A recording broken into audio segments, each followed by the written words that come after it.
আসসালামু আলাইকুম সুপ্রিয় দর্শক শ্রোতা বন্ধুরা, আপনারা যে যেখান থেকে আমাদের এই ভিডিওটি দেখছেন সকলকে আন্তরিক শুভেচ্ছা জানিয়ে শুরু করছি আমাদের আজকের এই ভিডিও প্রোগ্রামটি। দেখতে পাচ্ছেন ক্যামেরার সামনে নিয়ে এসেছে একটা পর্দাসীন মায়াবতী আপুকে, তার কথাগুলো আপনাদের সামনে তুলে ধরবো।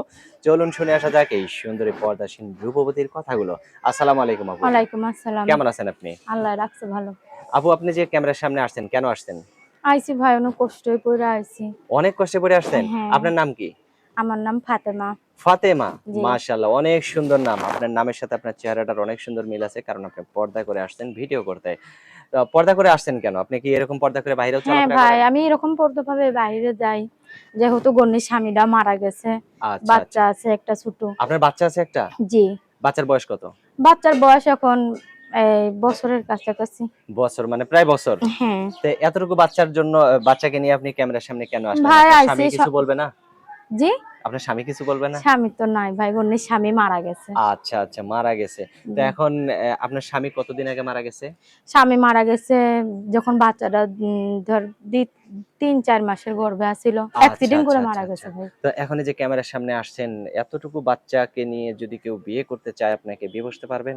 অবশ্যই প্রতিবেদনের সামনে গেছি বিয়ে বসার জন্যই তো, একটা মাথার একটা ছায়া থাকলে হইব। আমি চাই একটা জীবন সঙ্গী, ভালো মনের মানুষ। আচ্ছা, আচ্ছা, ছোট আচ্ছা। একটা মানে যে বাচ্চা আছে। আপনার যাকে নিয়ে আপনি মাথা গোঁজার ঠাঁই পাবেন বা জি, যাকে নিয়ে আপনি বাঁচার স্বপ্ন দেখবেন জি, সেরকম একজন লোক হইলেই হইছে। জি। এখন সেই লোকটার কাছে যাওয়ার পরে যদি আপনি আবার নতুন কোনো মানুষ পায়া যান, তার হাত ধরে যদি আবার চলে যান তখন না, কি না হবে? ভাই।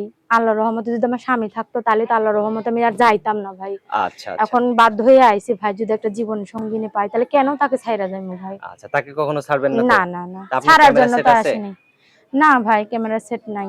তো এখন আমার হাতে যে নাম্বারটা দিছেন এটাই কি আপনার সঠিক নাম্বার? হ্যাঁ, এই সঠিক নাম্বার। নাম্বারটা দিয়ে এই নাম্বারটায় ফোন দিলে আপনাকে পাওয়া যাবে তো নাকি? জি, জি, এই নাম্বারে ফোন নাম্বার দিলে সঠিক পান। আছে তো নাকি? জি, সঠিক। আচ্ছা। তো আমি বলি, আমার সাথে আপনিও বলেন। আচ্ছা। 017 017 85 85 69 69 30 30 18 18। এটাই তো আপনার ফোন নাম্বার? জি, এটাই ফোন আচ্ছা। নাম্বার। আর কিছু বলার আছে আপনার?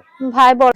আপনাকে যদি কোনো বয়স্ক লোক বা বিবাহিত লোক বিয়ে করতে চায়, বিয়ে বসবেন? অবশ্যই সে যদি তার বড় বউকেও চালাতে পারে, আমাকেও চালাইতে পারে, আমার কোনো অসুবিধে নাই। আমার কোনো বাচ্চা আছে, অসুবিধা নাই? কোনো অসুবিধা নাই। সে যদি আমার বাচ্চা সহকারে আমার দায়িত্ব নেয়, হুম, হুম। সে যদি চালাইতে পারে তাহলে আমার কেন অসুবিধা থাকবে? একটা মাশাআল্লাহ, অনেক ছেলে তো সুন্দর। ১০ টা বউ চালাইতে পারে। তার চালাবার কাছে ওই বউ রাখা। হ্যাঁ, হ্যাঁ, হ্যাঁ। সে তার যদি চালাইতে পারে কোনো সমস্যা সে নাই সেই আমার। রকম ইনকাম করে জি। সেই সব বউকে যদি ঠিকমতো দেখশন করতে হ্যাঁ, পারে তাহলে সমানভাবে সবারই যদি দেখে তা আমার কোনো অসুবিধা নাই। আচ্ছা, মাশাআল্লাহ, অনেক সুন্দর কথা বলছেন।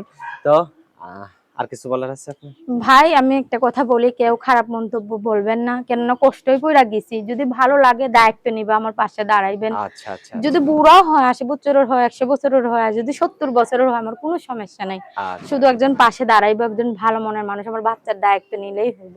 আচ্ছা, ঠিক আছে আপু, ভালো থাকবেন। আপনার আচ্ছা। নামটা আরেকবার বলেন? আমার নাম ফাতেমা। ফাতেমা। তো ঠিক আছে ফাতেমা আপু, ভালো থাকবেন। প্রিয় দর্শক, এই সুন্দরী সুদর্শনা ফাতেমাকে যদি কেউ আপন করে কাছে পেতে চান তাহলে অবশ্যই ভিডিওতে দেয়া নাম্বারে যোগাযোগ করবেন। ভালো থাকবেন সকলে। আল্লাহ হাফেজ।